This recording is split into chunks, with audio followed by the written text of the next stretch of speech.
സൗന്ദര്യം വഴിഞ്ഞൊഴുകുന്ന അമ്മപെങ്ങന്മാരെ, എന്റെ ആരാധ്യൻ. നഗ്ന നേത്രങ്ങളാൽ ദൃശ്യമാവുന്നത് മുഴുവൻ പരമമായ സത്യമായിക്കൊള്ളണമെന്നില്ല. പഞ്ചഭൂതങ്ങളും പഞ്ചേന്ദ്രിയങ്ങളും ആവർത്തനത്തിന്റെ നിഗൂഢതയിൽ സമഞ്ജസമായി സമ്മേളിക്കുമ്പോൾ ഉത്ഭൂതമാകുന്ന ജുഗുപ്സാവഹമായ വെറും തോന്നലാവാം അത്. സുഹൃത്തെ, എത്ര വിശദീകരിച്ചാലും നിങ്ങൾക്ക് മനസ്സിലാക്കാനൊക്കാത്ത 1000 പരിരംഭണങ്ങളുണ്ട് പ്രപഞ്ചത്തിൽ.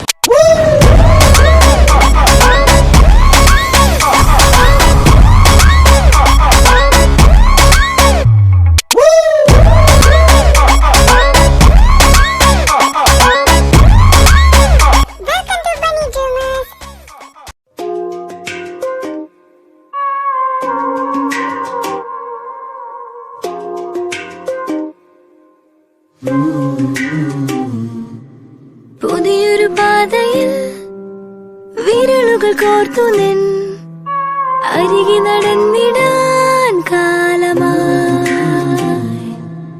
മഴയുടെ തന്നിൽ പകൽ മീട്ടിയ വേളയിൽ കുളിരല തേടുവാൻ മോഹമായി.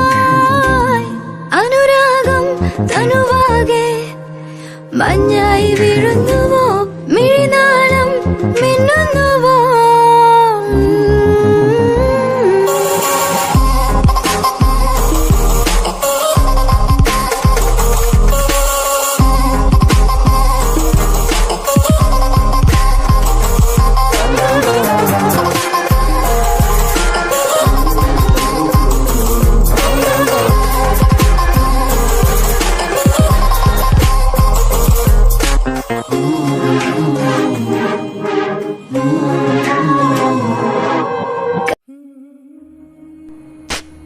വിട്. ഇതെന്തോ ചെകുത്തവും കൂട്ടയോ? അന്ന് ഞാൻ അറിയാതെ ചവിട്ടിയതാ, സത്യമായിട്ടും. ഞാൻ വിചാരിച്ചു അവനെ നിങ്ങൾ വെറുതെ അടിക്കാൻ വന്നതാന്ന്. അതുകൊണ്ടാണ് ഞാൻ ചവിട്ടിയത്. ആ ചവിട്ടിൻ്റെ ദേഷ്യമൊന്നും വച്ചേക്കല്ലേ. ഒന്നുമില്ലെങ്കിലും നിങ്ങൾ അനിയനെ ഞാൻ രക്ഷിച്ചില്ലേ അബി? ഇനി വരല്ലേ ഇവിടെ ജോലിക്ക് വന്ന്. ഞാൻ വീട്ടിൽ പൊക്കോളാം. എനിക്ക് വെറുതെ ഇരിക്കാൻ ഇഷ്ടം. ഞാൻ ഈ ജോലിയൊന്നും ചെയ്യുന്നില്ല, വീട്ടിൽ പൊക്കോളാം. അതങ്ങനെ ശരിയാവും? നീയല്ലേ പറഞ്ഞേ വെറുതെ നിൽക്കുന്ന എന്ത് ജോലിയാണെങ്കിലും നീ ചെയ്യാം, വെറുതെ ദേഹം അനങ്ങാത്ത എന്ത് കാര്യം വേണമെങ്കിലും നീ ചെയ്യാം, നീ ഇവിടെ വെറുതെ നിന്നോളാന്ന്. എനിക്ക് വെറുതെ നിൽക്കാനാ ആളെ ആവശ്യം. നീ ഇങ്ങനെ നിന്നോ, ഞാൻ പറയുന്നതൊക്കെ കേട്ടാ മതി. അവർക്ക് കൊടുക്കുന്നതിൻ്റെ ഇരട്ടി ശമ്പളം ഞാൻ തരാം നിനക്ക് മാസം, പോരെ? പിന്നെ ഈ ചവിട്ടിൻ്റെ കാര്യം, അത് ഞാൻ മറക്കൂല മോനെ. നീ ചവിട്ടിയ നേരം തൊട്ട് ഈ നേരം വരെ ഇടയ്ക്കിടയ്ക്ക് എനിക്ക് ക്ഷമ വരുന്നത്. എന്തായാലും ഞാൻ പറയുന്ന ഒരു കാര്യം നീ കേട്ടില്ല എന്നുണ്ടെങ്കിൽ ഉറപ്പാണ് നിന്റെ പേര് ഞാൻ കേസ് കൊടുക്കും. ഇത്രയും വലിയ കോടീശ്വരനും ഇത്രയും വലിയ പണക്കാരനുമായ ഞാൻ കേസ് കൊടുത്താൽ എന്താ സംഭവിക്കാന്ന് പൊന്നു മോൻ അറിയാലോ. ചിന്തിച്ച് നോക്ക്. അയ്യോ, കേസ് കൊടുക്കല്ലേ. ഒന്നുമില്ലെങ്കിലും നിന്നെക്കാളും 2, 3, 4, 5 വയസ്സിന് മൂത്തതല്ലേ ഞാൻ. ആ ഒരു പരിഗണനയെങ്കിലും നിനക്ക് എന്നോട് കാണിച്ചൂടെ? പിന്നെ പോരാഞ്ഞിട്ട് നീ കേസ് കൊടുത്താൽ നീ പറഞ്ഞ ശരിയാ. നീ വലിയ ആളാ, വലിയ വീട്, വലിയ റൂം, ഭയങ്കര പ്രശ്നമാവും. കേസ് കൊടുക്കല്. വേറെ എന്ത് വേണോ നീ പറഞ്ഞോ, ഞാൻ ഈ മിണ്ടാതെ നിൽക്കുന്ന ജോലി ഞാൻ ചെയ്തോളാം, എനിക്കൊരു കുഴപ്പമില്ല. പക്ഷെ നീ കേസ് മാത്രം കൊടുക്കരുത്. ഓ, അപ്പം നിനക്ക് കേസ് കൊടുക്കുമെന്ന് പറഞ്ഞപ്പോൾ പേടിയുണ്ടല്ലേ? അപ്പം നിനക്ക് ഈ പോലീസിനെയൊക്കെ നല്ല പേടിയുള്ള കൂട്ടത്തിലാണെന്ന് തോന്നുന്നുണ്ടല്ലോ. അതേതായാലും എനിക്ക് ഉപകാരമായി. എൻ്റെ നെഞ്ചാൻ കൂട്ടി ചവിട്ടിപ്പൊളിച്ചേന് നിന്റെ പേരിൽ ഞാൻ എന്തായാലും കേസ് കൊടുക്കും. ഞാൻ പറയുന്ന ഒരു കാര്യം നീ കേട്ടില്ലെങ്കിൽ നീ ജയിലിൽ കിടക്കും, ഉറപ്പാ. ഞാൻ അങ്ങനത്തെ രീതിയിൽ കൊടുക്കത്തുള്ളൂ. പിന്നെ നീ പറഞ്ഞ പ്രായത്തിൻ്റെ കാര്യം, ഏതായാലും പ്രായത്തിൻ്റെ കാര്യത്തിന് നിന്നെക്കാളും ഇളയതായിരിക്കും ഞാൻ.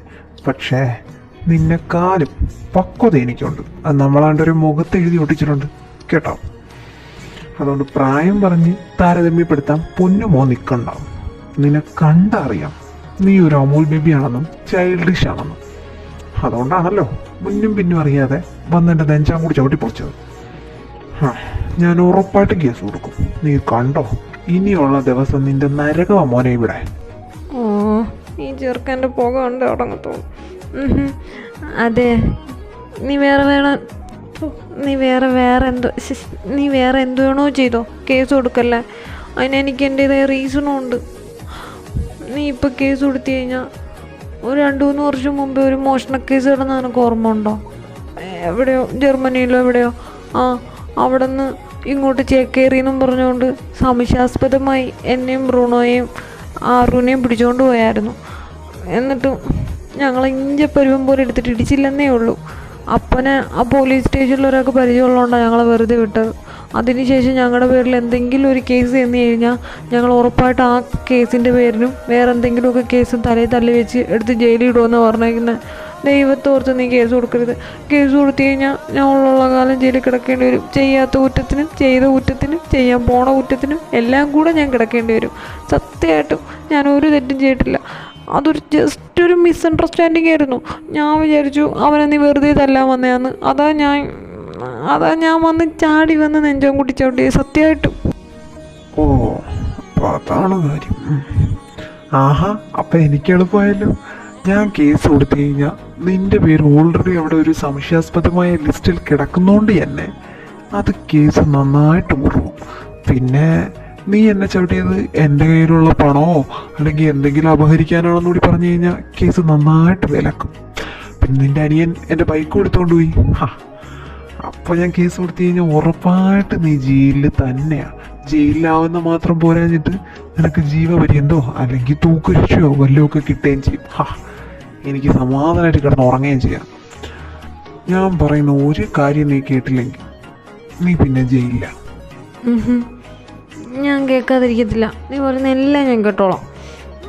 ഞാൻ വേണമെങ്കിൽ നിന്റെ പിറകെ നടന്നോളാം. എനിക്കൊരു കുഴപ്പമില്ല. പക്ഷെ എന്നെ ജയിലിലാക്കാതിരുന്നാൽ മതി. എന്നെയും അരുണെയും ബ്രൂണോയും ആക്കരുത്. ഞങ്ങൾ വേറെ ഒരു തെറ്റും ചെയ്തില്ല. സത്യം. നീ പറയുന്നത് എന്ത് വേണോ ഞാൻ കേൾക്കാം. എന്ത് വേണോ ചെയ്യാം. സത്യം. ഇത് ഓർമ്മ ഉണ്ടായിരുന്നാ മതി. എന്ത് വേണോ ചെയ്യാം. സത്യം. കേട്ടോ? എനിക്ക് തോന്നുന്നൊക്കെ ഞാൻ നിൻ്റെ അടുത്ത് പറയും. എനിക്ക് തോന്നുന്നൊക്കെ നിന്നെ കൊണ്ട് ചെയ്യിപ്പിക്കും. എനിക്ക് തോന്നുന്നൊക്കെ ഞാൻ നിൻ്റെ അടുത്ത് ചെയ്യും. എല്ലാം സഹിച്ചോണം.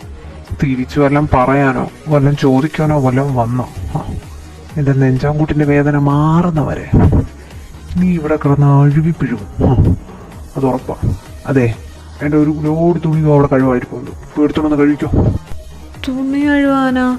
അല്ല, അല്ലേ പറഞ്ഞേ വെറുതെ നിന്നാൽ മതി, ഒന്നും ചെയ്യണ്ടെന്ന്. അങ്ങനെ പറഞ്ഞിട്ടല്ലല്ലോ ജോലിക്കെടുത്തേ. ഇനി തുണി കഴുവാനൊന്നും എനിക്കറിയത്തില്ല.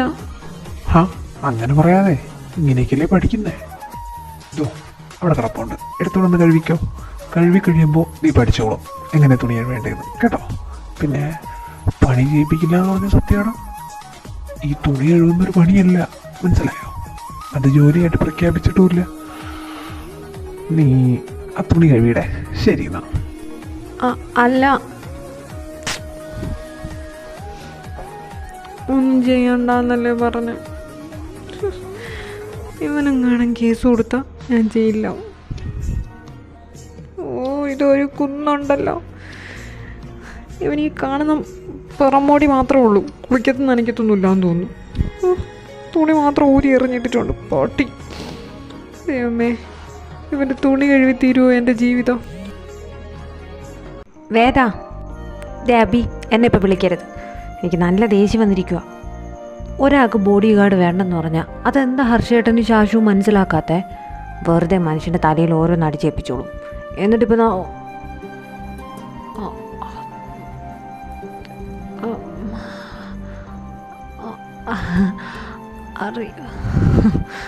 ഹായ്.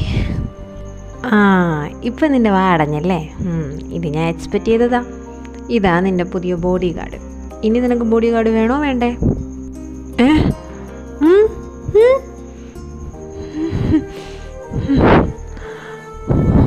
ഓഫ് കോഴ്സ് വേണം. ഹായ് വേദ. ഹായ് വേദ അല്ലേ? So beautiful. അല്ല, ഈ സൗണ്ട് മാറ്റം പക്ഷെ താഴെ കണ്ടതാരാ? അപ്പോൾ ഇവർ ട്വിൻസ് ആണോ? എൻ്റെ അറിവേട്ടാ ഇവർ ട്വിൻസാ. അറിവേട്ടന് മനസ്സിലായില്ലേ? ആ, സൗണ്ട് മാറ്റമുണ്ട്. ആ, ഈ സൗണ്ട് വെച്ചിട്ടാണ് ഞങ്ങൾ ഏകദേശം കണ്ടുപിടിക്കുന്നത്. ചില സമയം രണ്ടുപേരും ഒരുപോലെയാണ്. പിന്നെ രുദ്ര കുറച്ച് മെച്ചുവേർഡാ, ഡ്രസ്സിങ്ങും എല്ലാ കാര്യങ്ങളും. അതുകൊണ്ട് പെട്ടെന്ന് കണ്ടുപിടിക്കാൻ പറ്റും. പിന്നെ വേദ പിന്നെ എന്നെ പോലെയാ അല്ലേ വേദ? ആ അതെ അതെ. ഞാനിവിടെ എക്സ്പെക്റ്റ് ചെയ്തില്ല. And I M so happy. അപ്പി പറഞ്ഞായിരുന്നു എല്ലാം. ആ പറഞ്ഞല്ലേ? അല്ലെങ്കിലും ഇവന് ഞാനും ഇപ്പോൾ ഭയങ്കര കമ്പനിയാണ് അല്ലേടാ അബി? പിന്നെ ഈ ബോഡി ഗാർഡിൻ്റെ പണിയൊന്നും എനിക്കറിയത്തില്ല. പിന്നെ ഇവിടെ കയറി നിൽക്കണമല്ലോ, അതിപ്പം എൻ്റെ ആവശ്യമായിപ്പോയില്ലേ കയറി പറ്റേണ്ടത്. അതുകൊണ്ട് പിന്നെ സമ്മതിച്ചെന്നേ ഉള്ളൂ. സത്യം പറഞ്ഞാൽ എനിക്കാരും തല്ലാനും കൊല്ലാനൊന്നും അറിയത്തില്ല. ഞാൻ ഭയങ്കര പാവമാണ്. ആ ആക്ച്വലി അതെനിക്കറിയാം. ഐ മീൻ ഞാൻ കണ്ടിട്ടുണ്ട്. ഞാൻ പറഞ്ഞു വിട്ടിട്ടാ അറിവിനോട് പേര് ചോദിക്കാനായിട്ട് അബിയെന്ന് വന്നത്. അപ്പോഴാണ് നിങ്ങൾ പിടിച്ചുകൊണ്ട് പോയി ആ ഒരു സീനൊക്കെ ആയത്. എനിവേ അത് നന്നായെന്നാണ് ഇപ്പോൾ തോന്നുന്നത്. അതുകൊണ്ടല്ലേ അറിവിന് വീട്ടിൽ വരാൻ പറ്റിയതും. ഇനിയിപ്പോൾ നമ്മൾക്ക് എന്നും കാണാമല്ലോ, അടുത്തേനെ ഉണ്ടല്ലോ. ആ പിന്നെ എന്നും കാണാം. നമ്മളെല്ലാവരും ഇനി ഒരുമിച്ചല്ലേ, നമുക്കെല്ലാവർക്കും കൂടെ അങ്ങ് അടിച്ചു പൊളിച്ച് കൂടാം. അല്ല ബി, ഈ വീടൊക്കെ എനിക്കൊന്ന് കാണണമെന്നുണ്ട്. ഏതായാലും ഇപ്പം വേണ്ട, നമുക്ക് രാത്രി കാണാം. ഞാൻ ഒറ്റയ്ക്ക് നടന്ന് കണ്ടോളാം. ആരുമില്ലാതെ കാണുന്നതാണ് എനിക്ക് ഇഷ്ടം. ഇപ്പം ഞാനൊന്ന് പോട്ടെ ബ്രൂണോരെ അടുത്തോട്ട്. എന്നാൽ നിങ്ങൾ ടൈം സ്പെൻഡ് ചെയ്തോ. ശരി എന്നാ ബൈ. വേദ അറിവേട്ടോ പറയുന്നില്ലേ? പറ. എന്തു പറയാൻ? ഞാൻ പറഞ്ഞല്ലോ, എല്ലാം പറഞ്ഞില്ലേ. ഇനി എന്തു പറയാനാ?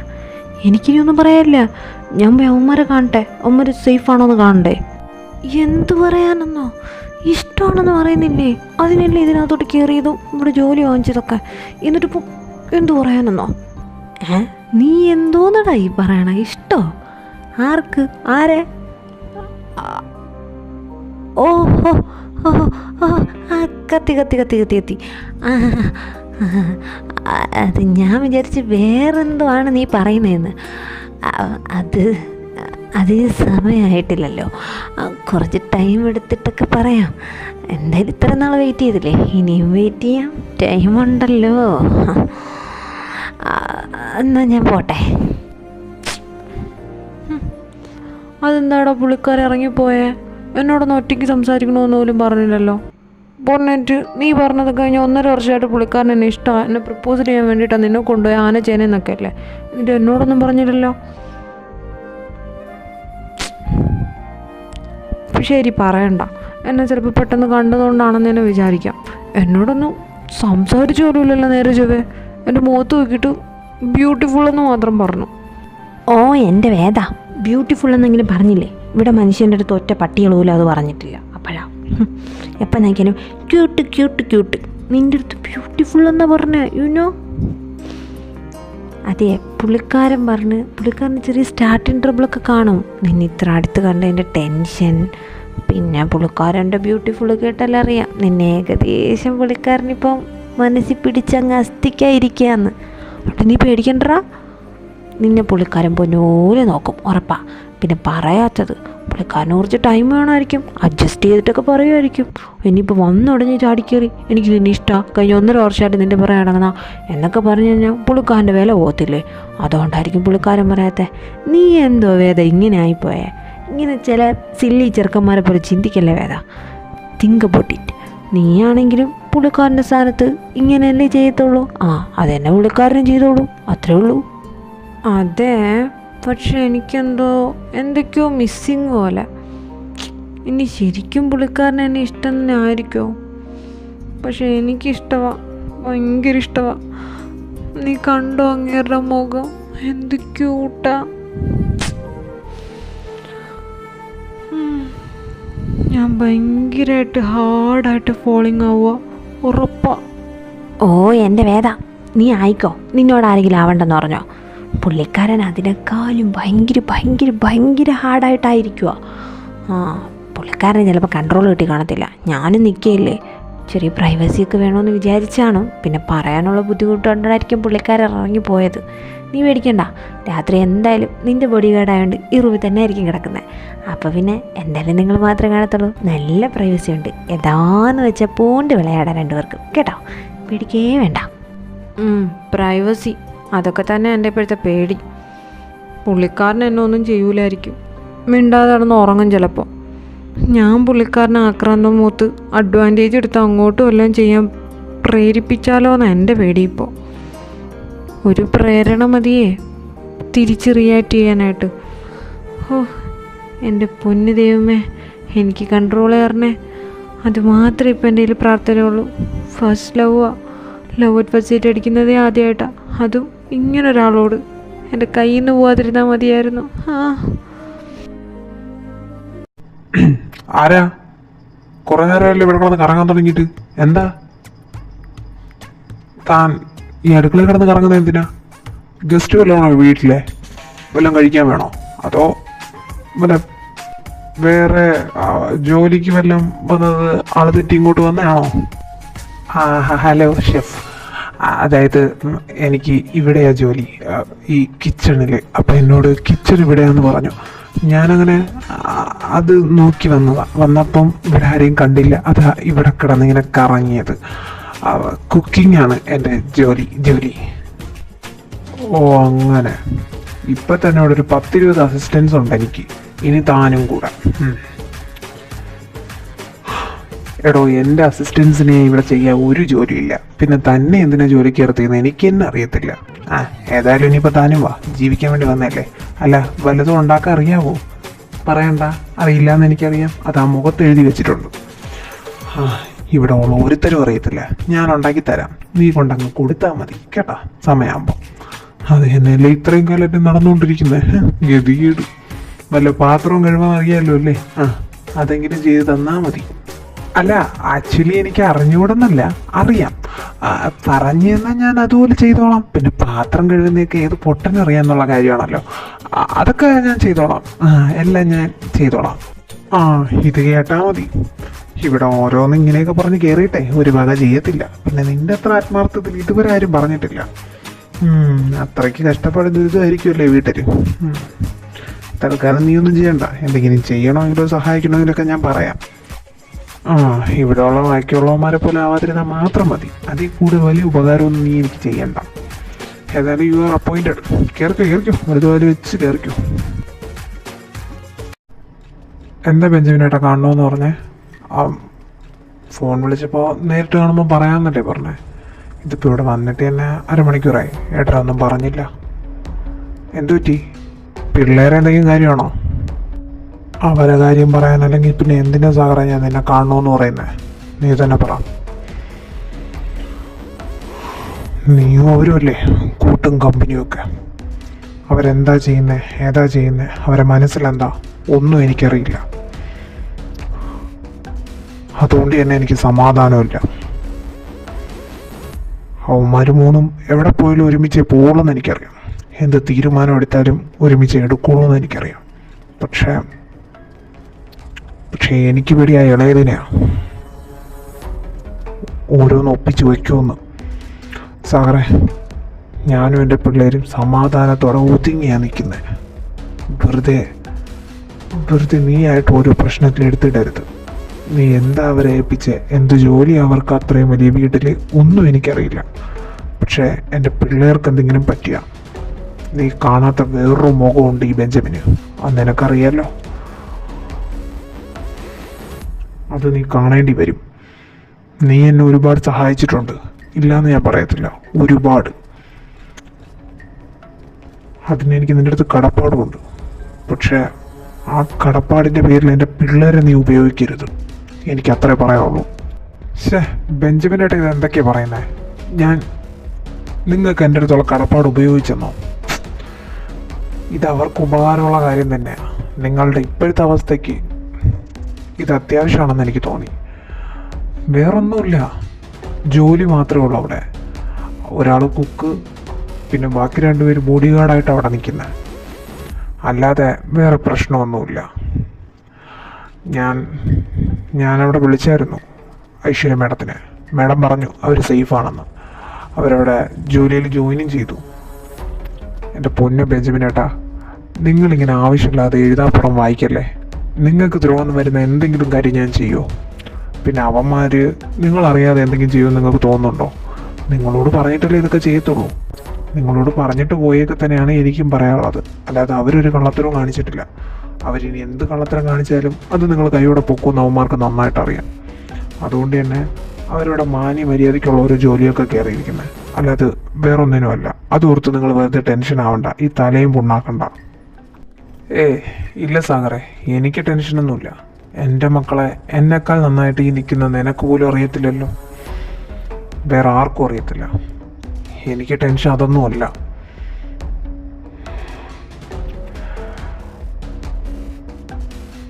എന്തേലും ഒരു പ്രശ്നം വന്നാൽ അവന്മാർ മൂന്നും ഒത്തായിരിക്കും നിൽക്കുന്നത്. അങ്ങനെ ഒത്തുനിന്ന് അവരെന്ത് തീരുമാനം എടുക്കുമോ ആ തീരുമാനത്തിന് അവരെ കൂടെ ഞാൻ കാണും, അതുറപ്പാണ്. പിന്നെ ഈ പറഞ്ഞതൊക്കെ ഇങ്ങനെ അല്ലെങ്കിൽ സാഗറെ, അവരിവിടുത്തെ കൊമ്പത്തെ ഫാമിലിയും മറ്റുമൊക്കെ ആയിരിക്കാം. എനിക്കതൊന്നും നോക്കേണ്ട ആവശ്യമില്ല. എല്ലാം ഞാൻ നശിപ്പിക്കും, എൻ്റെ പിള്ളേർക്കും എല്ലാം പറ്റിയ. അത്ര എനിക്ക് പറയാനുള്ളൂ. ഞാനും എൻ്റെ പിള്ളേരും കൂടി സമാധാനമായിട്ട് ഏതെങ്കിലും ഒരു മൂലയിൽ എങ്ങനെയെങ്കിലും കിടന്നു പോകും. പൊയ്ക്കൊണ്ടിരുന്നതാ. നീയായിട്ടാ ഇപ്പം ഇങ്ങനൊരു കാര്യം കൊണ്ടുകൂടെ വച്ചു കൊടുത്തേക്കുന്നത്. ബോഡി ഗാർഡ്, കുക്ക്, ഇതൊക്കെ ഉള്ളതാണോ അതോ ഇനി കള്ളമാണോ ഒന്നും എനിക്കറിയില്ല. അവന്മാർ പറയുന്ന പല കാര്യങ്ങളും പലതും അവരെ വായനേനെ അറിയാതെ വീഴുന്നത് പോലെ എനിക്ക് തോന്നിയത്. ബ്രൂണോ അതൊക്കെ മാറ്റിക്കളയുന്നുണ്ട്. പക്ഷെ എന്തോ അങ്ങനെയൊന്നും ആവാതിരിക്കട്ടെ.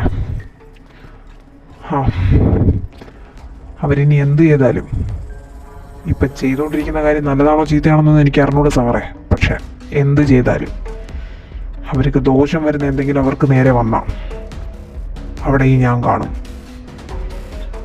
എന്നാൽ ശരി സാറേ, ഞാൻ പോവാം. ഇപ്പം തന്നെ നല്ല ഇരുട്ടി. ഈ തുണിയും സാധനങ്ങളും കൊണ്ട് ആ വീട്ടിലെ സെക്യൂരിറ്റീനെ കൊണ്ട് ഏൽപ്പിക്കാനായിട്ട് ബ്രൂണോ വിളിച്ചവൻ പറഞ്ഞു. ഇല്ലെങ്കിൽ പിള്ളേർക്ക് നാത്തോട്ടിടാൻ ഡ്രസ്സൊന്നും കാണത്തില്ലല്ലോ. ഞാൻ ഇത് കൊണ്ട് കൊടുത്തിട്ട് എനിക്ക് വീട്ടിൽ പോകാനുള്ളതാണ്. ശരി എന്നാ. ശരി ബെഞ്ചമിനേട്ടാ. ഇത് പണിയാവോ? എന്ത് പണിയാവേ? അവന്മാരോട് ഞാൻ 1000 വട്ടം ചോദിച്ചില്ലേ ഉറപ്പാണോന്ന്. അവന്മാരല്ലേ ഉറപ്പാ ഞങ്ങൾ ചെയ്യാമെന്നും പറഞ്ഞുകൊണ്ട് ഇറങ്ങി തിരിച്ചത്. എല്ലാം കൂടി ലാസ്റ്റ് എൻ്റെ തലയിൽ വന്നാൽ ഇങ്ങനെ എൻ്റെ തല വെട്ടിയെടുക്കും. പിള്ളപ്പാസം കയറി നടക്കുന്ന ഭ്രാന്തനായ തന്തയാണ് ഇങ്ങേര്. എൻ്റെ അമ്മേ, എൻ്റെ നടു. നിനക്കൊക്കെ കൂടി വന്നൂടായിരുന്നാടാ ഈ ബാഗ് സാധനങ്ങളൊക്കെ എടുക്കാനായിട്ട്. കുനിഞ്ഞൊരു കുപ്പ എടുക്കത്തില്ല. ഇവിടെ എപ്പോൾ വന്നോ അന്നേരം തൊട്ട് ഇതിനകത്ത് കയറി ഇരിക്കാൻ തുടങ്ങിയത് എൻ്റെ പുറകെ. എൻ്റെ പൊന്നു ബ്രൂണോ, നീ ഒന്ന് പോയേ.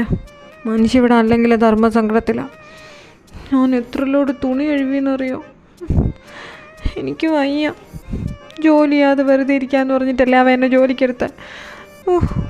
6 മണിയായി ഞാൻ ഡ്രസ്സ് കഴുകി കഴിഞ്ഞപ്പോൾ. 11 മണിക്ക് തുടങ്ങിയതാ. എന്നിട്ടാണ് എനിക്ക് തിന്നാൻ വല്ലതും കിട്ടിയത്. നിങ്ങൾക്കറിയോ, പഞ്ചാബി ഹൗസിലെ ഹരിശ്രീ അശോകൻ്റെ ജീവിതം പോലെ ആവും എൻ്റെത് മിക്കവാറും. അവൻ തുണിയൊന്നും കഴിയത്തില്ലടാ. എത്ര ചട്ടിയാണ് ഞാൻ അവൻ്റെ കഴിവിയത്, പാട്ടി.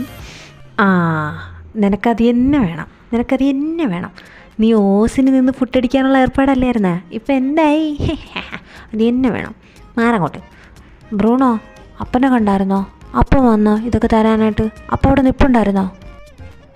ഇല്ലടാ, അപ്പം പോയിന്നാ പറഞ്ഞേ. ആ സെക്യൂരിറ്റി പറഞ്ഞെന്ന് അകത്ത് വേണമെങ്കിൽ കയറ്റി വിടാമെന്ന്. ഇല്ല വേണ്ട, അവരെ വിളിച്ച് സാധനം കൊടുത്താൽ മതി, ഞാൻ പിന്നോട് ഒരു ദിവസം വന്ന് കണ്ടോളാമെന്ന് പറഞ്ഞെന്ന്. പാവം, അപ്പം വീട്ടിൽ ഒറ്റയ്ക്കേ ഉള്ളൂ. അതാ എൻ്റെ ഇപ്പോഴത്തെ ടെൻഷൻ. ഇവനെ പിടിച്ച് നിർത്തണ്ടായിരുന്നു, പറഞ്ഞു വിടാനുള്ളായിരുന്നു. ഇവൻ ഒറ്റൊരുത്തനെങ്കിലും വീട്ടിൽ കാണുമെന്നുള്ള സമാധാനം ഉണ്ടായേനെ. ഇതിപ്പോൾ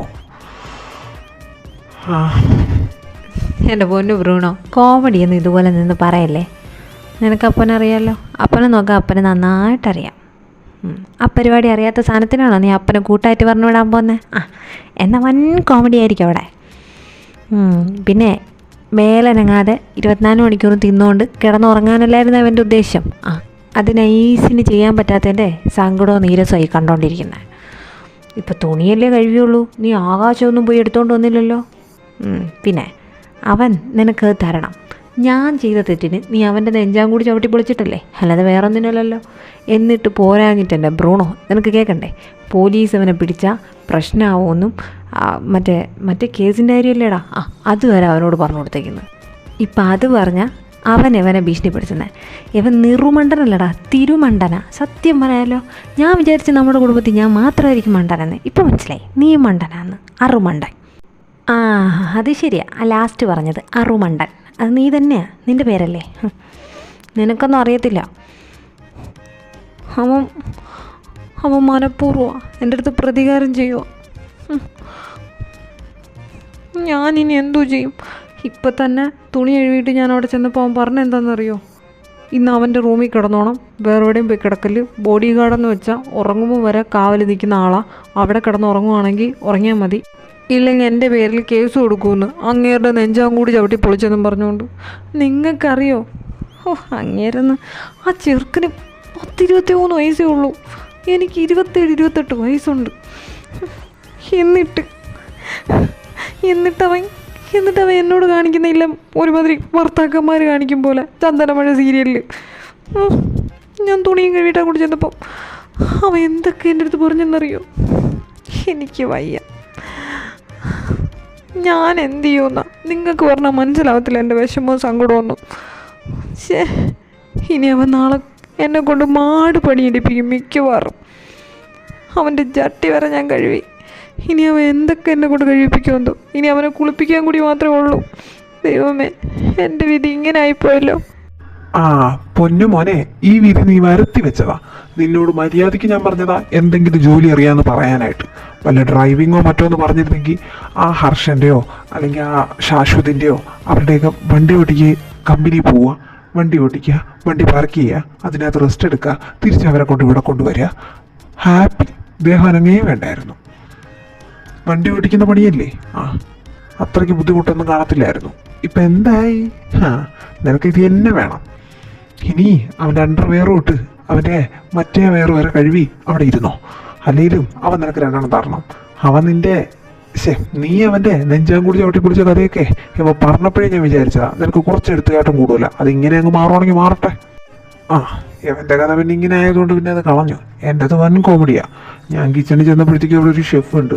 പുള്ളിക്കാരൻ എന്നോട് എടുത്തു പോയാലും ചോദിച്ചോടാ, ഒന്നും ഉണ്ടാക്കാൻ അറിയത്തില്ലല്ലേ, അത് മൂത്ത് എഴുതി വെച്ചിട്ടുണ്ടെന്ന്. അപ്പം ഞാൻ പറഞ്ഞു എനിക്കറിയത്തില്ല.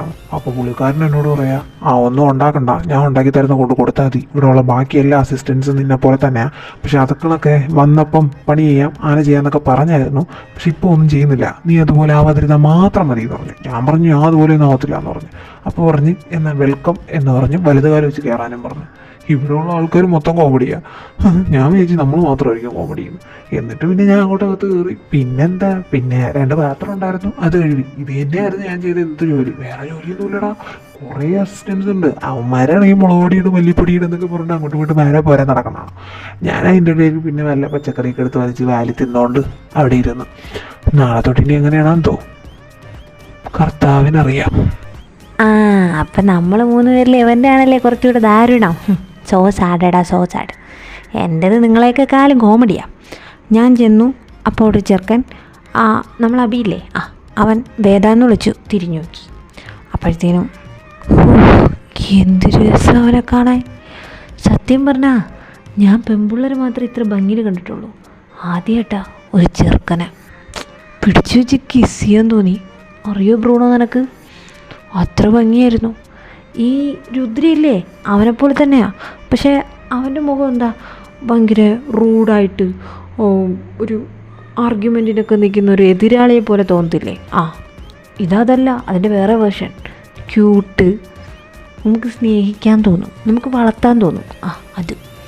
എന്നിട്ട് ഈ ചെറുക്കൻ ഞാൻ ചെന്നപ്പോൾ തൊട്ട് അവൻ്റെ പേര് പറഞ്ഞ് അവൻ ബാക്കി എന്ത് പറഞ്ഞാലും നാണം. എനിക്കാണെങ്കിൽ ഒന്നും അങ്ങോട്ട് മനസ്സിലാവുന്നില്ല.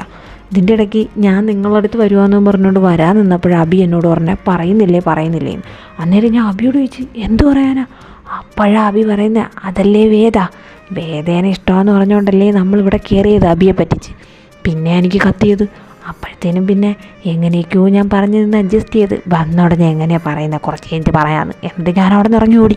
പിന്നെ ഞാൻ കൂടി ചെന്നിട്ടേ ഇല്ല. ഓ, അവ എന്തിനാ നാണിക്കുന്നതെന്ന് മാത്രം എനിക്ക് മനസ്സിലാവുന്നില്ല. അല്ല, ആക്ച്വലി ഞാനല്ലേ അവന് ഇഷ്ടമാണെന്ന് പറഞ്ഞത്. അതിന് അവൻ നാണിക്കുന്നത് എന്തിനാണെന്നാണ് ഞാൻ ആലോചിക്കുന്നത്.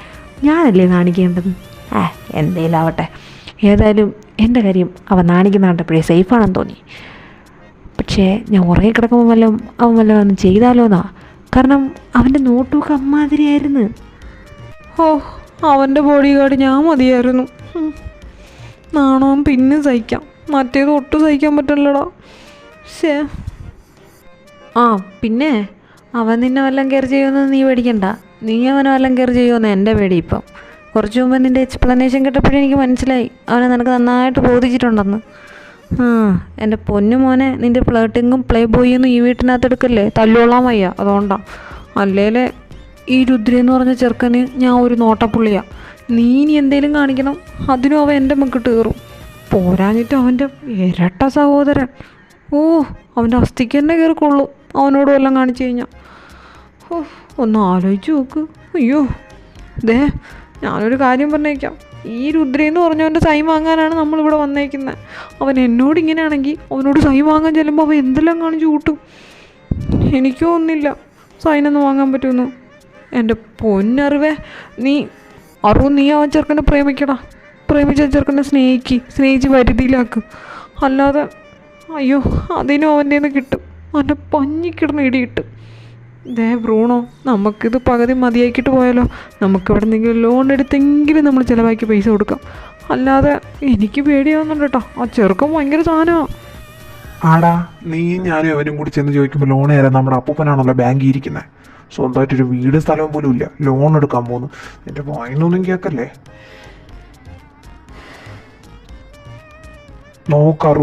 നോക്ക് നിറു, നമ്മളിങ്ങനെയൊക്കെ ജീവിക്കേണ്ടതും നമ്മളിങ്ങനെയൊക്കെ നിൽക്കേണ്ടതും നമ്മുടെ തന്നെ ആവശ്യമാണ്. അത് മറക്കരുത്. പരിസരം മറന്ന് പെരുമാറരുത്, അത്ര എനിക്ക് പറയാനുള്ളൂ. രണ്ടുപേരും ഒന്നും കോളാക്കാതിരുന്നാൽ മാത്രം മതി എനിക്ക് വേണ്ടി. എങ്ങനെയെങ്കിലും അഡ്ജസ്റ്റ് ചെയ്ത്, ഇനി എത്രയൊക്കെ വലിയ ടെററാണ്, എത്രയൊക്കെ വലിയ കാലിലാണെന്ന് പറഞ്ഞാലും അവൻ്റെ ഒപ്പ് വാങ്ങുകയല്ലോ, അവൻ്റെ ഒപ്പ് വാങ്ങിച്ചിട്ടേ നമ്മളിവിടുന്ന് പോകൂ. അതിനെ അവനെ കുളിപ്പിച്ച് കിടത്തിയിട്ടായിരുന്നാലും കേട്ടല്ലോ. ഇനി അക്കാര്യം ആലോചിച്ചുകൊണ്ടും രണ്ടുപേരും തല ഉണ്ടാക്കാൻ നിൽക്കേണ്ട. പിന്നെ അതുവരെ ഇവിടെ നിന്ന് കിട്ടുന്ന എന്താന്ന് വെച്ചാൽ അതങ്ങ് സഹിക്കണം. അതങ്ങ് സഹിച്ച് കഴിഞ്ഞാൽ നമ്മുടെ ഈ വരാൻ പോണ 1-2 രൂപയല്ല, അറിയാമല്ലോ ഇപ്പോഴത്തെ നമ്മളെ സിറ്റുവേഷന്.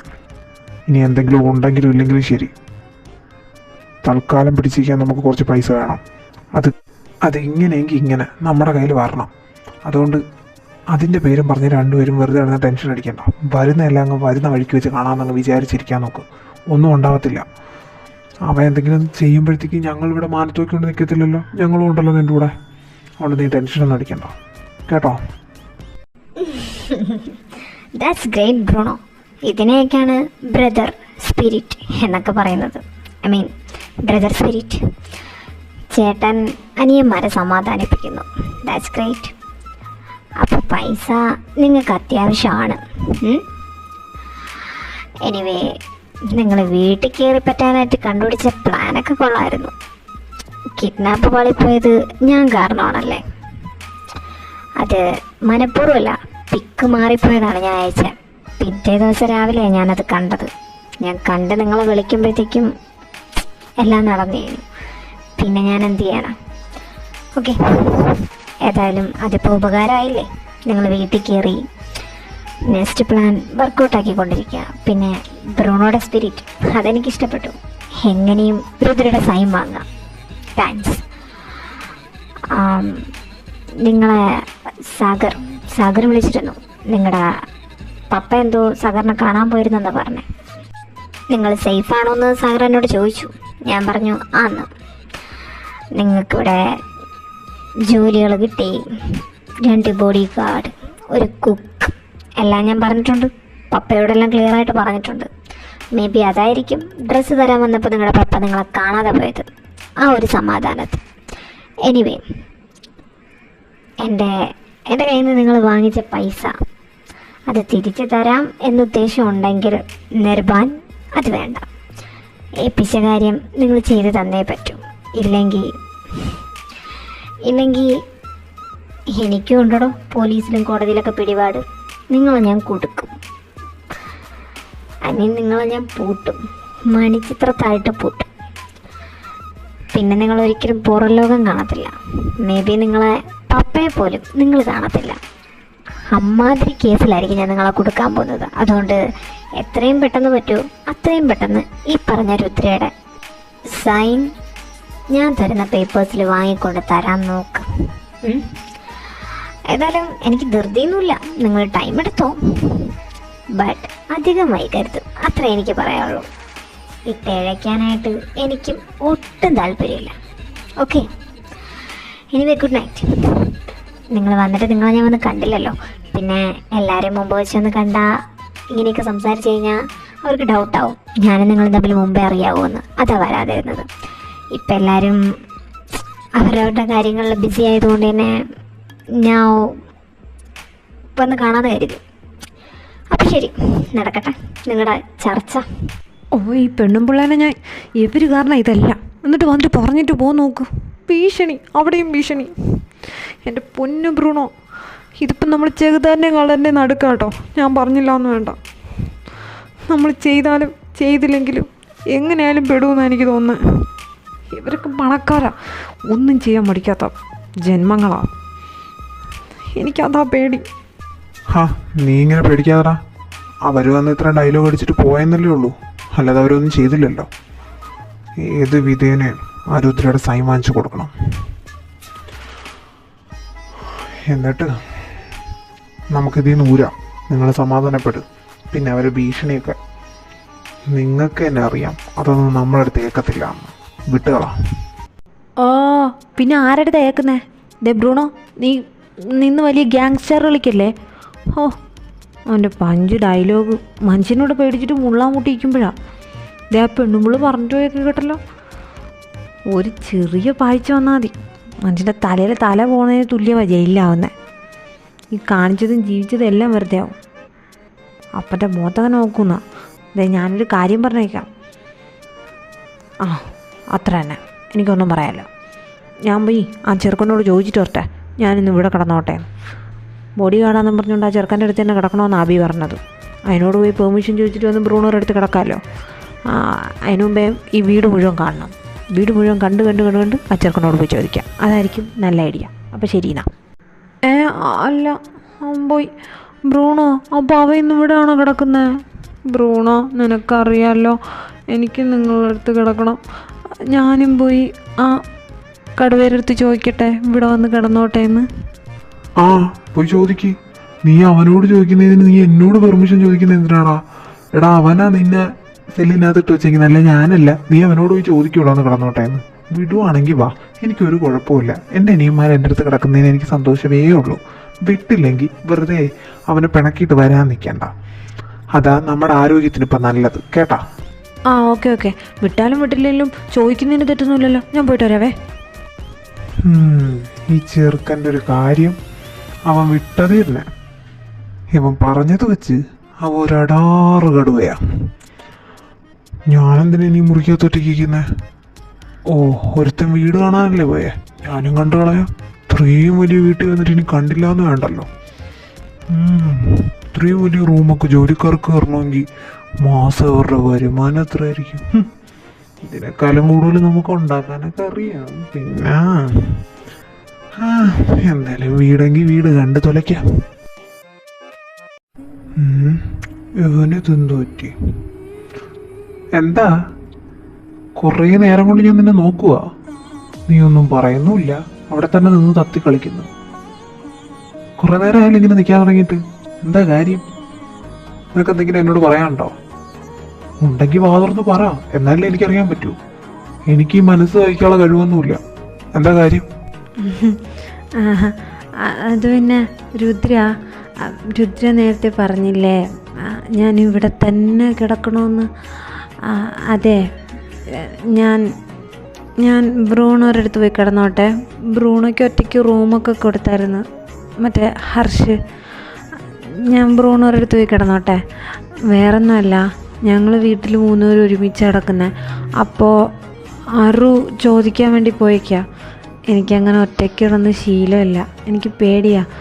ഇവിടെ ഇപ്പോൾ ഞാൻ ഒറ്റയ്ക്ക് കിടക്കേണ്ടി വരുമല്ലോ. എന്തായാലും ഞാൻ ആ സോഫയിലായിരിക്കൂലേ കിടക്കുന്നത്, അപ്പോൾ ഞാൻ ഒറ്റയ്ക്കായിരിക്കത്തില്ലേ.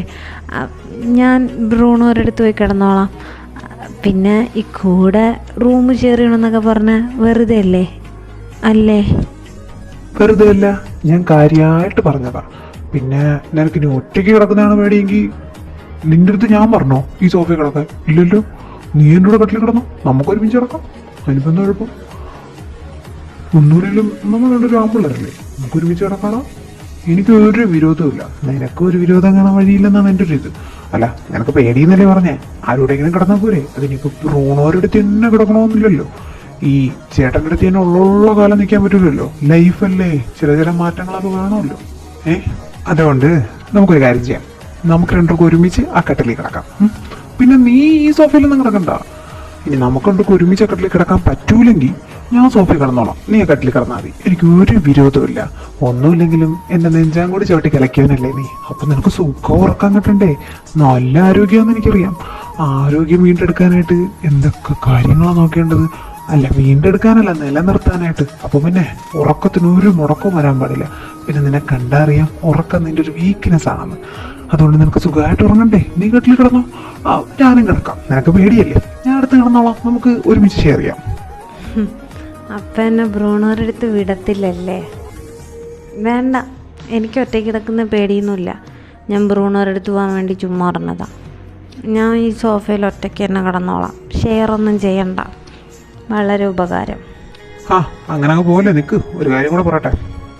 അതെ, ഇനി ഇമ്മാതിരി നമ്പരും കൊണ്ട് വരുമ്പോൾ ഒന്ന് ആലോചിച്ചിട്ടും കണ്ടിട്ടൊക്കെ കൊണ്ടുവരണം. അല്ലെങ്കിൽ ഈ രുദ്രയുടെ കേൾക്കുന്ന നമ്പറുകളായിരിക്കണം.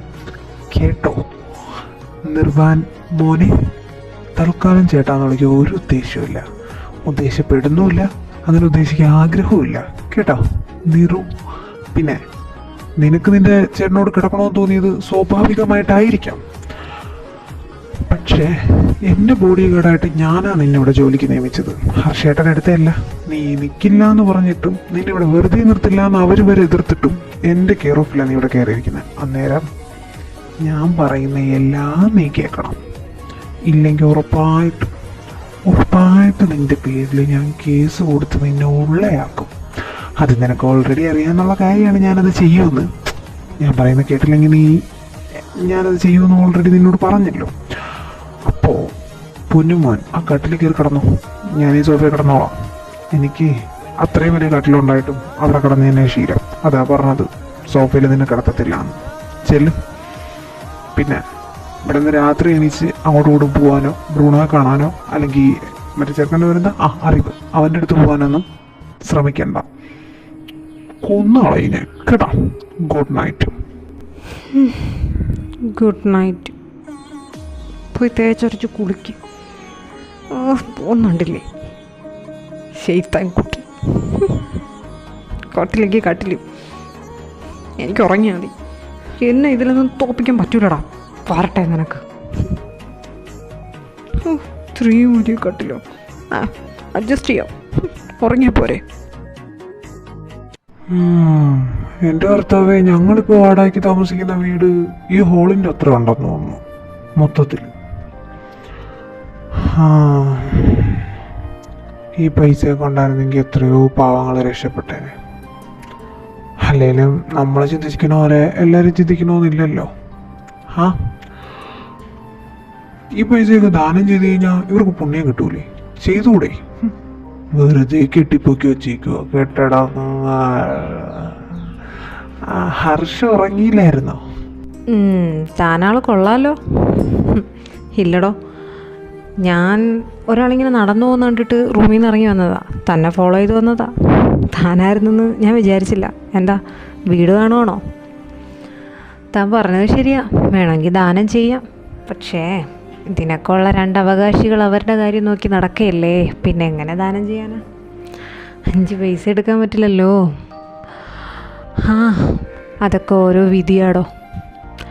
അനുഭവിക്കാൻ മാത്രമേ യോഗം കാണത്തുള്ളൂ ചിലർക്ക്. അതിൽ നിന്ന് ഒന്നും എടുക്കാൻ യോഗം കാണത്തില്ല. ഓ, ആ, ഹർഷ് പറഞ്ഞത് എനിക്ക് മനസ്സിലായില്ല. ഹർഷിനോട് ഞാൻ ഒരു കാര്യം ചോദിച്ചോട്ടെ? എന്തായാലും എനിക്കിത് ചോദിക്കണമെന്നുണ്ട്. ഹർഷിന് ഇനി എന്തെങ്കിലും തോന്നിയാലും ഇല്ല, ഐ മീൻ തോന്നിയാലും കുഴപ്പമില്ല. നമുക്ക് എന്തെങ്കിലും ഡൗട്ട് വന്നു കഴിഞ്ഞാൽ അത് മൂത്താക്കി ചോദിക്കണമെന്നാണല്ലോ. അതെന്താ ഈ മന്ദർ, താക്കൂർ, ബർദൻ ഇത് മൂന്നും ഒരു മാച്ചിലല്ലോ? അതായത് നിങ്ങളുടെയൊക്കെ പേരുകൾ ഹർഷ് മന്ദർ, അഭിമന്യു മന്ദർ, നിങ്ങൾ രണ്ടുപേരും തമ്മിൽ സഹോദരങ്ങളാണെന്ന് എനിക്ക് ഓൾറെഡി മനസ്സിലായി. പക്ഷേ മറ്റേത് വേദാന്ത് താക്കൂർ, ശാശ്വത്, വർദ്ധൻ, അതൊന്നും അങ്ങോട്ട് ക്ലിക്കാവുന്നില്ല. എനിക്ക് മാത്രമല്ല, ആർക്കും. ആ, അതിന് തന്നെയെന്നല്ല, ആരെയും കുറ്റം പറയാൻ പറ്റത്തില്ല. അങ്ങനെയാണല്ലോ കഥയുടെ കിടപ്പ്. അതെ, ഞാൻ പറഞ്ഞുതരാം. ഇവിടുത്തെ മുത്തശ്ശൻ, അതായത് ഈ വീട്ടിൻ്റെ ശരിക്കുള്ള ഓണർ, ഈ കാണുന്ന സ്വത്തുക്കളൊക്കെ ഉണ്ടാക്കിയെടുത്ത ഉടമസ്ഥൻ എന്ന് വേണമെങ്കിലും പറയാം. അങ്ങനെ തീർത്തു പറയാൻ പറ്റത്തില്ല. മുത്തശ്ശനൊന്ന് തുടങ്ങി വെച്ചതേ ഉള്ളൂ. ബാക്കിയൊക്കെ ചെയ്തത് വേദയുടെയും രുദ്രയുടെ അച്ഛനാണ്. പുള്ളിക്കാരനങ്ങ് ലണ്ടനിലും അമേരിക്കയിലൊക്കെ ബിസിനസ്സൊക്കെ ഉള്ളതുകൊണ്ട് തന്നെ പുള്ളിക്കാരൻ കല്യാണം കഴിച്ചതിന് ശേഷം അവിടെ ആയിരുന്നു വേദയും രുദ്രയും അവരുടെ അമ്മയും പുള്ളിക്കാരനും എല്ലാവരും. പിന്നെ ഞാനും അഭിയാരാന്ന്. ഇവിടുത്തെ മുത്തശ്ശൻ്റെ കൂട്ടുകാരനുണ്ട്, അത് ഞങ്ങളുടെ മുത്തശ്ശനാണ്. ഇവിടുത്തെ മുത്തശ്ശൻ്റെ ബോഡി ഗാർഡായിരുന്നു എൻ്റെ അച്ഛൻ, എൻ്റെയും അബിയുടെ അച്ഛൻ. അങ്ങനെ ഒരു ദിവസം വന്നൊരു ഫൈറ്റിൻ്റെ ഇടയിലാണ് കുത്തേറ്റ് ഞങ്ങളുടെ അച്ഛൻ മരിക്കുന്നത്. ഞങ്ങൾക്ക് അമ്മ പണ്ടേ ഇല്ല. മുത്തശ്ശനുണ്ടായിരുന്നുകൊണ്ട് തന്നെ ഞങ്ങൾ വീട്ടിൽ തന്നെ നിന്നു അതിന് ശേഷം. പക്ഷെ കുറച്ച് നാൾ കഴിഞ്ഞപ്പോൾ എൻ്റെ അബിയുടെ മുത്തശ്ശന് ഞങ്ങളെ വിട്ടുപോയി. സത്യം പറഞ്ഞാൽ ഞങ്ങളങ്ങ് അനാഥരായെന്നർത്ഥം. അന്നേരവാ ഇവിടുത്തെ മുത്തശ്ശൻ ഞങ്ങളെ വന്ന് ഇങ്ങോട്ട് കൂട്ടിക്കൊണ്ടുവരുന്നത്. ആദ്യം ഞാൻ എതിർത്തു. എൻ്റെ പ്രായം അതായിരുന്നു, 10-12 വയസ്സ്. ഞങ്ങളെ വീട്ടിൽ നിന്ന് ഇവിടെ നിന്ന് വരുന്നില്ല, എൻ്റെ അനിയനെ നോക്കാൻ എനിക്കറിയാം. മുത്തശ്ശൻ കേട്ടില്ല. പിടിച്ച പിടിയാലെ അടിച്ചില്ലെന്നേ ഉള്ളൂ. കൊണ്ടുവന്ന് 1 വർഷം കഴിഞ്ഞപ്പോഴാണ് ഇവിടുത്തെ മുത്തശ്ശൻ്റെ മോനും ഭാര്യയും വേദയും രുദ്രയൊക്കെ ഇങ്ങോട്ട് വരുന്നത്. മുത്തശ്ശനെ കാണാൻ വന്നതിൻ്റെ പിറ്റേന്ന് ലണ്ടനിലെ കമ്പനി ഗ്രൂപ്പിലെന്തോ അത്യാവശ്യമായിട്ടുള്ള ബിസിനസ്സിൻ്റെ മീറ്റിംഗ് എന്തോ ആയിട്ട് ആൻറ്റിയും അങ്കിളും കൂടി ഇവിടെ നിന്ന് പോയതാണ്. ഫ്ലൈറ്റ് ക്രാഷായി അവർ പോയി. വേദയും രുദ്രയും മുത്തശ്ശൻ്റെ കൂടെ ഇവിടെ ആവുകയും ചെയ്തു. പണ്ട് തൊട്ടേ ഐശ്വര്യ ആൻറ്റി ഇവിടെ തന്നെയാണ്. ഐശ്വര്യ ആൻറ്റിയുടെ ഹസ്ബൻഡ് ഒരു ആക്സിഡൻറ്റിലാണ് മരിച്ചത്. അതിനുശേഷം വേദയുടെയും രുദ്രയുടെയും അച്ഛൻ്റെ അനിയത്തിയാണ് ഐശ്വര്യ ആൻറ്റി. അതിനുശേഷം അവരിവിടെ തന്നെയാണ്. അവരും ശാശുവും പണ്ടേ ഇവിടെയാണ്. പിന്നെ ഞങ്ങളും അവരും വേദയും രുദ്രയും ഒക്കെ ആയിട്ട് മുത്തശ്ശനും കുറേ ജോലിക്കാരും, ഇതൊക്കെയായിരുന്നു ഞങ്ങളുടെ ലൈഫ്. അങ്ങനെ പോയിക്കൊണ്ടിരുന്നപ്പോഴാണ് ഒരു ദിവസം വേദയുടെ രുദ്രയുടെ നേരെ ആക്രമണം വരെയും അവർക്ക് വധഭീഷണി ഉണ്ടെന്ന് പറയും, അവരെ കൊല്ലാൻ ശ്രമിക്കുന്നുണ്ടെന്ന് പറയും ഒക്കെ ചെയ്തത്. അന്ന് മുത്തശ്ശനൊട്ടും വയ്യായിരുന്നു. മുത്തശ്ശൻ എന്നെ കൊണ്ട് സത്യം ഇടിപ്പിച്ചു. എനിക്ക് എന്തെങ്കിലും പറ്റുന്ന കാലത്തോളം വേദയ്ക്ക് രുദ്രയുടെ ഒന്നും വരാതെ ഞാൻ നോക്കണമെന്നും ഈ കമ്പനിയും സ്വത്തുക്കളൊക്കെ എൻ്റെ മേൽനോട്ടത്തിൽ നടത്തണമെന്നും വേദയ്ക്ക് രുദ്രയ്ക്കും പക്വതയായ പ്രായത്തിൽ, അതായത് അവർ സ്വന്തം കാലിൽ നിന്ന് ഈ കമ്പനിയെല്ലാം ഏറ്റെടുക്കാറായാൽ അത് തിരിച്ചേൽപ്പിക്കണമെന്നൊക്കെ.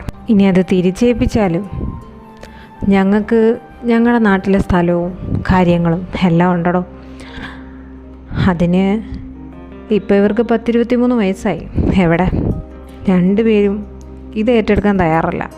വേദയുടെ കാര്യം അവൻ തയ്യാറല്ലെന്നൊന്നും പറഞ്ഞിട്ടില്ല. കോഴ്സ് കഴിയട്ടെ, പഠിക്കട്ടെ, കുറച്ചുകൂടെ പഠിക്കട്ടെ, ഇങ്ങനെയൊക്കെ പറഞ്ഞിരിക്കുക. രുദ്ര പിന്നെ ഇതൊന്നും ഏറ്റെടുക്കത്തില്ല എന്നവൻ നേരത്തെ പറഞ്ഞു. എന്തു ചെയ്യാനാ, ഇതൊക്കെ ഒന്ന് അവർ ഏറ്റെടുത്താൽ മാത്രമേ എനിക്കിതിൽ നിന്നൊക്കെ ഒന്ന് മാറി അഭിനയം കൊണ്ടുപോയി സ്വസ്ഥമായിട്ട് ജീവിക്കാൻ പറ്റത്തുള്ളൂ. ഞങ്ങളുടെ അമ്മയുടെ അച്ഛൻ്റെ സ്ഥലത്ത്, ഞങ്ങളുടെ മാത്രം ലോകത്ത്. അല്ല, അതെങ്ങനെയാടോ? അത് അല്ല, എനിക്ക് മനസ്സിലായി. പക്ഷെ അബിക്ക് ശാശു എന്ന് പറയുന്ന ആ പുള്ളീനെ ഇഷ്ടമല്ലേ? അപ്പോൾ അബി വരുമെന്ന് തോന്നുന്നുണ്ടോ? ആഹാ, അവ എല്ലാം പറഞ്ഞിട്ടുണ്ടല്ലോ. അവൻ വരണമെന്നൊന്നുമില്ല. അവൻ വരണ്ടെന്ന് തന്നെ എൻ്റെ ആഗ്രഹം.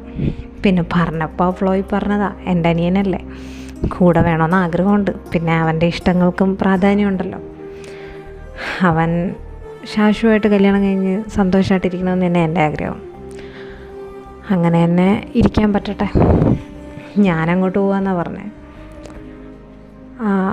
അല്ല, ഞങ്ങളിവിടെ ഉള്ള അതേ കൺഫ്യൂഷൻസ് അവിടെ ഉണ്ടല്ലോ.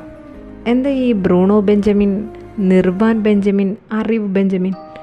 ഈ അറിവ് നിർവാൻ ഇത് രണ്ടും ഓക്കെ, ബ്രൂണോ ബെഞ്ചമിനും ഓക്കെ. ഈ അറിവ് ബെഞ്ചമിനും നിർവാൻ ബെഞ്ചമിനും ഓക്കെ അല്ലല്ലോ, അതെന്താ? അതും താൻ പറഞ്ഞ പോലെ ആർക്കും പിടികിട്ടാത്തൊരു മനസ്സിലാവാത്ത കഥയാണ്. പറഞ്ഞുതരാം. എന്തായാലും തൻ്റെ കഥ താൻ പറഞ്ഞില്ലേ, അപ്പം ഞാനും കൂടി പറയാണ്ടിരിക്കണ്ടല്ലോ. അതായത് എൻ്റെ അപ്പനും അമ്മയ്ക്കും ഞാൻ ഒറ്റ മോനായിരുന്നു എന്ന് പറഞ്ഞ് എൻ്റെ അമ്മ എന്നെ നോക്കിയിട്ടൊന്നുമില്ല കേട്ടോ. അതിന് കാര്യമുണ്ട്. എന്നെ പ്രസവിച്ചപ്പോൾ തന്നെ അമ്മച്ചി പോയി. പിന്നെ അപ്പനാ എന്നെ വളർത്തിയത്, ബെഞ്ചമിൻ. കുറേ നാൾ അപ്പം കർണാടകയിലും ആന്ധ്രയിലും എവിടേക്കോ ആയിരുന്നു. ശരിക്കുള്ള ഞങ്ങളുടെ സ്ഥലം ഇവിടെ ഒന്നും അല്ല. അതപ്പോൾ പറഞ്ഞ് ഞങ്ങൾ കേട്ടിട്ടുമില്ല.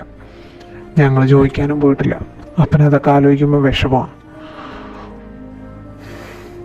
എനിക്ക് ഈ പറയുന്ന പോലെ തൻ്റെ പ്രായമുള്ളപ്പോഴാണ്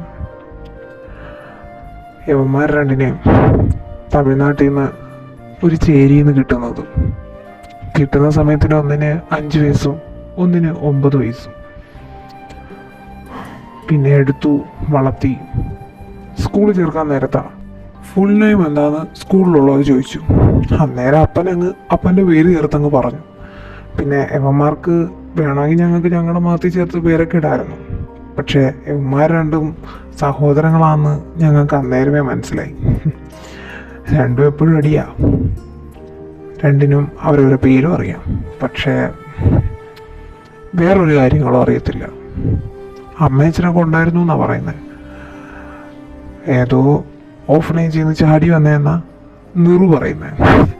അറു പറയുന്നത് അമ്മയച്ചനൊക്കെ ഉണ്ടായിരുന്നു, അവർ ഞങ്ങളെ കൊണ്ട് കളഞ്ഞിട്ട് പോയി. എന്തൊക്കെയോ വാദവരാതെ പറയുമായിരുന്നു ആ സമയം. പിന്നെ അവരൊക്കെ അതങ്ങ് മറന്നു. ഇപ്പം ഞങ്ങൾ 4 പേരുമാണ് ഞങ്ങളുടെ ലോകം. താനീ പറഞ്ഞ പോലെ വലിയ പ്രതീക്ഷയൊന്നുമില്ലടോ. വാടകയ്ക്കൊരു വീടുണ്ട്, പറയത്തക്ക ജോലിയൊന്നുമില്ല, ദൈപ്പ് ഇവിടെ കയറി നിൽക്കുന്നു, ഇതൊക്കെ തന്നെ. സ്വന്തം അല്ലെങ്കിൽ എന്താടോ, തന്നെ അവന്മാർക്ക് ജീവനാ. അത് അവന്മാരുടെ ഓരോ സംസാരത്തിലും വാക്കിലും ഉണ്ട്. സ്വന്തം അല്ലെങ്കിലും ഇത്രയും നന്നായിട്ട് സ്നേഹിക്കുന്ന അനിയന്മാരെ തനിക്ക് കിട്ടിയില്ലേ, അതുകൊണ്ട് താൻ ലക്കിയടോ. എനിക്കെൻ്റെ അബി ഉള്ളതുപോലെ, എനിക്കെൻ്റെ വേദ ഉള്ളതുപോലെ, എനിക്കെൻ്റെ രുദ്ര ഉള്ളതുപോലെ, ശാശു ഉള്ളതുപോലെ.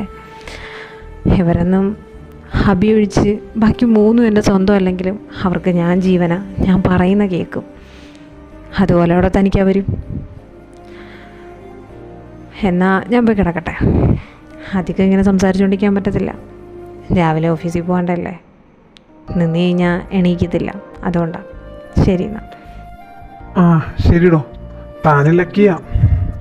ഇവർക്കൊക്കെ തന്നോട് സ്നേഹമുണ്ട്, അതുകൊണ്ടാണ് താൻ പറയുന്നത് കേൾക്കുന്നത്. പിന്നെ തനിക്ക് നാളെ ഓഫീസിൽ പോകണം. എനിക്ക് രാവിലെ അടുക്കളയിൽ കയറണമെന്നാണ് ഷിഫ്റ്റ് പറഞ്ഞേക്കുന്നത്.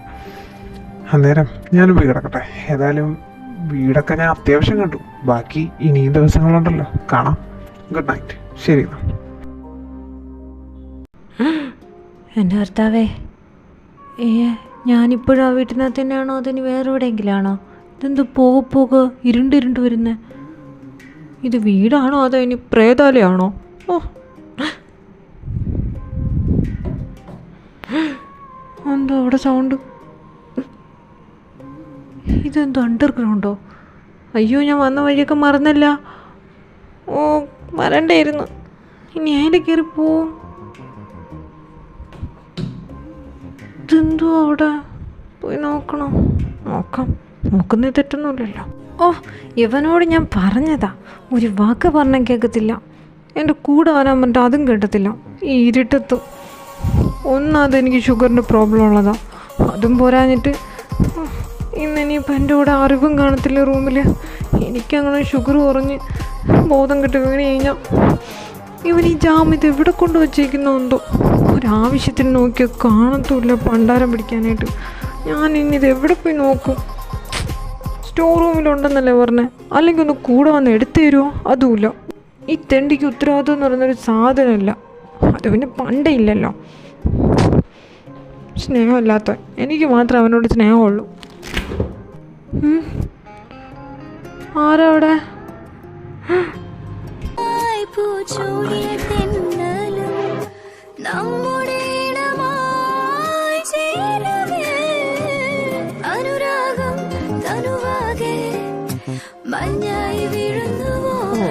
നോക്കല്ലേ എന്നെ അങ്ങനെ.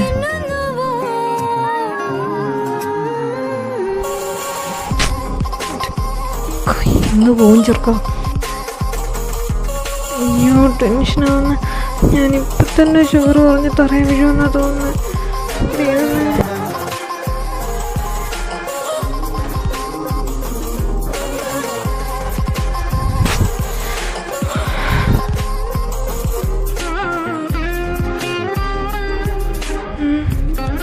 ഇതെന്തിനാ ഇങ്ങോട്ട് നടന്നു വരുന്നേ?